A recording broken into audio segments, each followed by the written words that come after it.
Changing sentence আপনি অনেক সহজে পারবেন, একদম শর্টকাট টেকনিক সহ এভরিথিং সবকিছু শিখাবো, প্র্যাকটিসের মাধ্যমে শিখাবো, যাতে হচ্ছে আপনি যে কোনো ধরনের সেন্টেন্সকে আপনি চেঞ্জ করতে পারেন। সো ক্লাসটা অনেক বেশি গুরুত্বপূর্ণ, আমি চাই প্রত্যেকটা স্টুডেন্ট যাতে ক্লাসটা শেয়ার করে। আজকে হচ্ছে ডে 1, প্রতিদিন ক্লাস আপলোড করব যদি আপনাদের সাপোর্ট থাকে। Number 1, water is one of the most useful elements, বলতেছে পজিটিভ করার জন্য। সো যখন আপনি একটা বাক্যকে চেঞ্জ করবেন তখন আপনার মাথায় অবশ্যই আসতে হবে এই সেন্টেন্সটা কি ফর্মে আছে। যারা হচ্ছে এটা ভালোভাবে বুঝতে পারবে তারাই অনেক সহজে পারবে। দেখেন পজিটিভ করার জন্য বলতেছে, তার মানে এখন এই সেন্টেন্সটা দেখে বুঝতে হবে। দেখেন one of the most useful elements, ডিগ্রিতে কয়টা ফর্ম আছে? Positive, comparative, superlative. দেখেন এখানে হচ্ছে সুপারলেটিভ। কিভাবে বুঝবো? কারণ হচ্ছে যদি আপনার দায়ের পরে মোস্ট থাকে তাহলে বুঝবেন এটা সুপারলেটিভ, অথবা দায়ের পরে যেমন বিগেস্ট, ঠিক আছে, ইএসটি যুক্ত ওয়ার্ড থাকে তাহলে আপনি বুঝবেন সেটা হচ্ছে সুপারলেটিভ। তার মানে আমরা মোস্ট দেখে বুঝতে পারতেছি। ওকে, এখন কিভাবে আপনি পজিটিভ করবেন? একদমই সিম্পল। ওয়ান অফ দা থেকে এই জায়গাটাকে আপনি প্রথমে নিয়ে আসবেন, ঠিক আছে। আনার সময় একটা বিষয় মাথায় রাখতে হবে, ওয়ান অফ দা থাকলে ভেরি ফিউ লিখতে হবে, ভেরি ফিউ। তার মানে ভেরি ফিউ এলিমেন্টস, ঠিক আছে।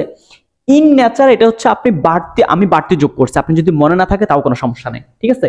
আপনি কি লিখবেন? ভেরি ফিউ এলিমেন্টস, তার মানে ওয়ান অফ দা মোস্ট পরিবর্তে আমরা লিখবো ভেরি ফিউ এলিমেন্টস, ঠিক আছে। এই পর্যন্ত লেখার পরে এই যে সাবজেক্টের পরে যে ভার্বটা আছে, ঠিক আছে, আপনি তাকে নিতে হবে। এখন দেখেন এলিমেন্টস এটা প্লুরাল ফর্ম না? সো এলিমেন্টস যেহেতু প্লুরাল ফর্ম তার মানে আপনি আর ইজ ইউজ করতে পারবেন না, আপনাকে নিতে হবে আর, এম ইজ আর থেকে কি নিতে হবে? আর কে নিতে হবে, যেহেতু আর হচ্ছে প্লুরাল ফর্ম। তার মানে very few elements in nature, ইচ্ছেগুলো নিতে পারেন, না নিলেও সমস্যা নাই, তাহলে আর নিলাম, ঠিক আছে। এখন এই ইউজফুল এই অ্যাডজেক্টিভকে আপনাকে অ্যাজ এর মাঝখানে রাখতে হবে, তাহলে অ্যাজ ইউজফুল অ্যাজ, এবং লাস্ট হচ্ছে এই সাবজেক্টটা ওয়াটার, ঠিক আছে। খুবই সিম্পল, কিন্তু বারবার আপনারা ক্লাসটা টেনে দেখবেন তাহলে সুবিধা হবে, ক্লাস বড় হয়ে যাবে, এই জন্য আমি শর্টকাটে বোঝাচ্ছি। It is a very important asset, বলতেছে এক্সক্লামেটরি করার জন্য। এক্সক্লামেটরি করার সময় আপনাকে মাথায় রাখতে হবে এই সাবজেক্ট এবং ভার্বটা একদম লাস্টে চলে যাবে, ঠিক আছে। এখন এই ভেরি থাকলে আপনি মুখস্থ রাখবেন হোয়াট বসবে, কি বসবে? হোয়াট। শুধু ভেরি থাকলে হাউ বসাবেন, ঠিক আছে। তার মানে এ ভেরি যেহেতু হোয়াট, এখন এই অংশটা আপনাকে লিখতে হবে প্রথমে একদম শেষ পর্যন্ত। তাহলে হোয়াট ইম্পর্টেন্ট অ্যাসেট, তবে মাঝখানে এই যে আই আছে ইম্পর্টেন্ট, আই হচ্ছে কি ভাওয়েল, সাউন্ড দিচ্ছে, তার মানে আপনাকে এ না বসিয়ে কি বসাতে হবে? এন বসাবেন। তাহলে হোয়াট অ্যান ইম্পর্টেন্ট অ্যাসেট, লাস্টে হচ্ছে ইট ইজ। সিম্পল, কিন্তু মুখস্থ করার প্রয়োজন নেই, জাস্ট একটু প্র্যাকটিক্যাল বুঝতে হবে। পাশাপাশি আপনি বই থেকে আরো বেশি প্র্যাকটিস করবেন, দেখবেন যে আপনি এনি সেন্টেন্স চেঞ্জ করতে পারতেছেন। We can not pass a single day without water, আমরা কি একদিনও অতিবাহিত করতে পারবো না পানি ছাড়া। দেখেন এখানে ইন্টারোগেটিভ করতে বলা হচ্ছে, এটা একদমই সিম্পল। ইন্টারোগেটিভ করতে হলে আপনাকে দেখতে হবে এখানে কোনো মডাল অক্সিলারি আছে কিনা, এখানে কোনো মানে অক্সিলারি কি আছে। দেখেন আমরা ক্যান নট দেখতেই পাচ্ছি, তার মানে জাস্ট সামনে নিয়ে আসুন তাহলে হয়ে যাচ্ছে। তাহলে can we pass a single day without water, এখানে নটটা ইউজ করা লাগবে না, খুবই সিম্পল। তার মানে কি ক্যানটাকে সামনে নিয়ে আসে, এইখান থেকে একদম পুরোটা লিখে ফেলবেন, লাস্টে শুধু কি দিতে হবে? কোয়েশ্চেন মার্ক দিতে হবে, যেহেতু এটা হচ্ছে ইন্টারোগেটিভ সেন্টেন্স, ঠিক আছে। ক্লাসটা অবশ্যই শেয়ার করবেন। এরকম ইম্পর্টেন্ট ভিডিওগুলো দেখার জন্য অবশ্যই পেজটা ফলো দিবেন। পাশাপাশি হচ্ছে সবাইকে শেয়ার করলে সুবিধা হবে কি আপনার ফ্রেন্ড সার্কেল শিখতে পারবে, আপনিও পরবর্তী সময়ে আবার শিখতে পারবেন। So it's main source is the rain that creates streams, lakes and rivers, ঠিক আছে। কম্পাউন্ড সেন্টেন্স করতে বলা হচ্ছে। এখন এটা তো আপনাকে কম্পাউন্ড করতে বলতেছে, বাট আপনাকে দেখে বুঝতে হবে এটা কি সেন্টেন্সে আছে।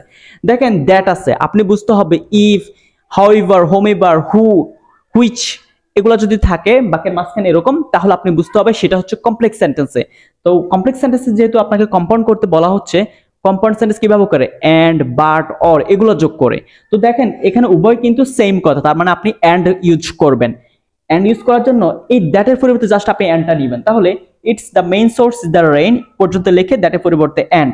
এখন এখানে একটু আপনাকে মাথা খাটাতে হবে, ক্রিয়েটস স্ট্রিমস, এখানে কি ক্রিয়েট করে? রেইনে ক্রিয়েট করে, বৃষ্টি। তার মানে রেইনটাকে সামনে নিয়ে আসবেন, ঠিক আছে, এখান থেকে রেইন আনবেন, এই রেইনটাকে এখানে নিয়ে আসবেন। Rain creates streams, lakes and rivers. Simple, কিন্তু মুখস্থ করতে করতে সারা জীবন অতিবাহিত করতেছেন, আপনি মুখস্থ করবেন না, আপনি প্র্যাকটিক্যালি শিখবেন, ঠিক আছে। We have rain during the monsoon, complex, ঠিক আছে। এখন এই বলতেছে কি we have rain during the monsoon, মনসুনের সময় কি বৃষ্টিটা হয় স্বাভাবিকভাবে। এখন বলতেছে কমপ্লেক্স করার জন্য এই বিষয়টা আপনাকে মাথায় রাখতে হবে। উই হ্যাভ রেইন, এই বিষয়টা একদম শেষে নিয়ে যাবেন। এখন পরীক্ষাতে যদি অন্য কিছু থাকে তাও আপনি শেষে নেবেন, ঠিক আছে। উই হ্যাভ রেইন, মাঝখানে এখানে একটা কমা দিবেন চোখ বন্ধ করে। এখন আপনাকে বুঝতে হবে কোন সময় এটা কি হয়। হোয়েন, যখন হোয়েন দ্বারা করতে হবে, when it is it is the monsoon, যখনই মনসুন হয় মানে হচ্ছে বর্ষার আরম্ভ হয় তখনই কি হয়, স্বাভাবিকভাবে বৃষ্টিটা হয়। ঠিক, heavy rainfall often causes flood, বলতেছে প্যাসিভ করার জন্য। দেখেন প্যাসিভ করতে হলে আপনাকে কি করতে হবে, লাস্টের অংশ সামনে আনবেন। ঠিক আছে, লাস্টের অংশে কি আছে, মানে সাবজেক্টকে অবজেক্টকে সাবজেক্ট করবেন। এখানে হচ্ছে অবজেক্ট হচ্ছে ফ্লাড, তার মানে ফ্লাডকে সামনে আনবেন। এরপরে কি নিতে হবে, এমিজার থেকে এখানে সাবজেক্ট অনুযায়ী নিতে হবে, তার ফ্লাডের সাথে ইজ। দেন হচ্ছে যে ভার্বটা থাকবে তাকে আপনি ফার্স্ট পার্সন ফর্মে নেবেন। তবে এখানে একটা খেয়াল রাখেন, এখানে একটা আমাদের কি বলে অ্যাডভার্ব আছে। ঠিক আছে, তার মানে তাকে সামনে নিয়ে আসবেন, এই ওপেনকে সামনে নিয়ে আসবেন, তাহলে ফ্লাড ইজ ওপেন। ঠিক আছে, দেন হচ্ছে যে ভার্বটা আছে তাকে 3 বার ফর্ম কস্ট, কস্ট থেকে কি হয়ে যাবে, কস্ট হয়ে যাবে। দেন হচ্ছে প্রিপোজিশন বাই নিতে হবে এবং এই অংশটাকে পিছনে নিয়ে যেতে হবে, তাহলে বাই হেভি রেইনফল। আমি ভয়েসের ক্লাসে এগুলো একদম ক্লিয়ার ভাবে বলছি, যারা আমার ভয়েসের ক্লাসগুলো দেখেন সেটাও দেখে নিতে পারেন। তবে আমার এখন প্র্যাকটিক্যাল ক্লাসগুলো করেন এবং বাসা আপনি প্র্যাকটিস করেন। ক্রপস আর ড্যামেজড, অ্যাক্টিভ করার জন্য বলতেছে। আচ্ছা, যখন অ্যাক্টিভ করবেন তখন আপনাকে একটু মাথায় আনতে হবে যে ক্রপস আর ড্যামেজড কিভাবে, ক্রপস গুলো কিভাবে ড্যামেজ হয়, নিশ্চয়ই বৃষ্টি হয়, অনেক বৃষ্টি হলে, তাহলে বলতে হবে হেভি রেইনফল, এই কথাটা আপনাকে সামনে নিয়ে আসতে হবে, হেভি রেইনফল। আর যে ভার্বটা আছে এখানে 3 নম্বর ফর্ম দেওয়া আছে, এই যে এমিজারের পরে 3 নম্বর ফর্ম, তাকে আপনি প্রেজেন্ট ফর্মে নিয়ে আসবেন বা বেস ফর্মে নিয়ে আসবেন, তাহলে ড্যামেজ এর বেস ফর্ম হচ্ছে ড্যামেজ, ড্যামেজ ক্রপস, এই সাবজেক্টকে আপনি এখানে নিয়ে যাবেন। ঠিক আছে, তার মানে অ্যাক্টিভ করার সময় আপনাকে একটু মাথা খাটাতে হবে যে কিভাবে হয়ে থাকে, কিভাবে তার প্রশ্নগুলো আপনি আনসার পেয়ে যাবেন। Our winter is dry and rainless, বলতেছে নেগেটিভ করার জন্য। দেখেন নেগেটিভ করার সময় আপনাকে মাথায় আনতে হবে, যেহেতু এখানে নেগেটিভ ইন্টারোগেটিভ লিখলে ভালো হতো, নেগেটিভ ইন্টারোগেটিভ করার সময় আপনাকে মাথায় আনতে হবে যে ভার্বটা আপনাকে দেওয়া থাকবে এমিজার বা যে অক্সিলারি ভার্ব, তাকে আপনি সামনে নিয়ে আসে জাস্ট নট যুক্ত করবেন। তাহলে দেখেন আওয়ার উইন্টার ইজ, দেখেন ইজটা হচ্ছে আমার কি অক্সিলারি ভার্ব, তার মানে তাকে সামনে নিয়ে আসবেন, জাস্ট নট যুক্ত করেন, করে এই অংশটাকে একদম শেষ পর্যন্ত লিখে ফেলেন। লাস্টে কি দিতে হবে, কোশ্চেন মার্ক দিতে হবে, যেহেতু নেগেটিভ ইন্টারোগেটিভ বলতেছে, এখানে ইন্টারোগেটিভ কথাটা আসবে। ঠিক আছে, তার মানে এটা খুবই সিম্পল, জাস্ট এই ভার্বটাকে সামনে এসে নট যুক্ত করবেন, যেহেতু নেগেটিভ বলতেছে, আর পরবর্তী অংশ সবটা আপনি চোখ বন্ধ করে লিখে দেন, তাহলে হয়ে যাচ্ছে। ক্লাসটা অবশ্যই শেয়ার করবেন। এন্ড লাস্ট কোশ্চেন দেখেন, does rainless winter bring good harvest, বলতেছে অ্যাসার্টিভ করার জন্য। দেখেন অ্যাসার্টিভ সেন্টেন্সে কি হয়, সাধারণত সাবজেক্ট ভার্ব থেকে শুরু হয়।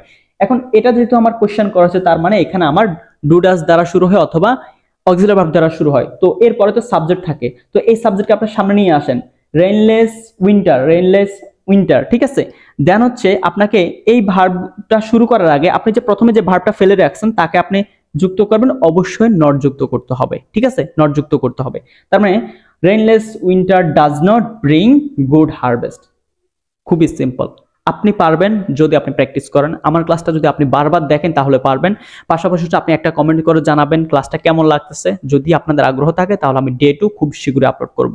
সো ক্লাসটা আমি বারবার বলতেছি শেয়ার করবেন যাতে প্রতি স্টুডেন্ট ক্লাসটা দেখতে পারে। আমি হচ্ছে ইফতিকার আহমেদ খালেদ, আমি পড়াশোনা করতেছি নোয়াখালী বিজ্ঞান ও প্রযুক্তি বিশ্ববিদ্যালয়। যদি ক্লাসগুলো ভালো লাগে থাকে অবশ্যই একটু কমেন্ট করে জানাবেন কোন জেলা থেকে বলতেছেন, তাহলে আমি বুঝবো আমার ক্লাসগুলো কোথায় কোথায় যায়। So thank you so much.